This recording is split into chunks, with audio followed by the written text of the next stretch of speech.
Gede Pucung adalah saksi bisu peninggalan pendiri desa Pudak Payung yang bernama Nyai Kopek dan Kyai Kopek. Mereka bertempat tinggal di Dukuh Pucung, terletak di kawasan Pudak Payung. Dan mereka memiliki seorang putri yang bernama Nyai Kopek. Akhirnya anak mereka semakin lama semakin besar dan dipinang oleh Ki Ronggo, punggawa keraton Solo. Mereka mempunyai seorang anak perempuan, tentunya putri dari Nyai Kopek. Putrinya dari Nyai Kopek itu sangat disayangi oleh kakek dan neneknya. Pada suatu ketika, Kiai Tayem dan Nyai Tayem memberikan sebuah hadiah berupa seekor ikan mas yang akhirnya dipelihara di sendang yang dibuat oleh kakeknya itu. Seiring perjalanannya waktu, sebelum meninggal, kekuasaan Nyai Tayem dan Kiai Tayem diserahkan kepada menantunya Ki Ronggo. Namun atas nasib berkata lain, tak selang berapa lama kemudian meninggal dunia. Dan sebelum meninggal, kekuasaan diserahkan kepada istrinya Nyai Kopek.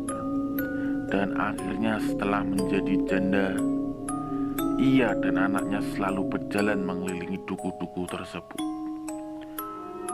Dan pada suatu ketika, alangkah kagetnya, dia bersama istrinya di perjalanan bertemu anak harimau putih di hutan.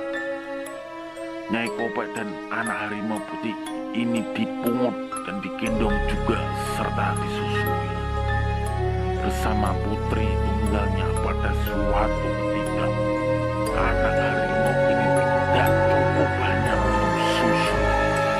Lalu Nyai Kopek menanak nasi untuk memberi makan. Namun sementara beras belum jadi nasi, harimau putih itu tidak sabar menahan lapar dan bahkan mencakar putri dari Nyai Kopek, sehingga membuat marah Nyai Kopek, dan pangkal paha harimau itu dipukul dengan centong sehingga harimau putih itu menjadi pingsan. Singkat cerita, pada suatu saat putri kecil yang bertumbuh semakin besar itu pergi ke sendang gede untuk melihat kesayangannya, yaitu ikan mas. Namun alangkah terkejutnya dan sedihnya, ia tidak menemukan ikan mas tersebut.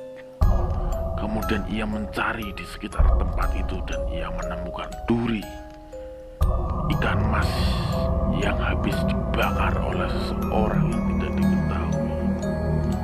Lalu duri itu kemudian dikubur oleh putri di makam Rawuh Jantung dan diberi tanda sebuah tumbuhan pandan wangi. Selang beberapa bulan, tumbuhan pandan itu berbunga.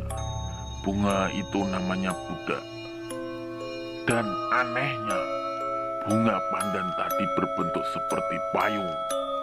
Dari kedua peristiwa itu, oleh putri Nyai Kopek, tempat makam ini diberi nama Pudak Payung. Dan inilah legenda dari berdirinya desa Pudak Payung.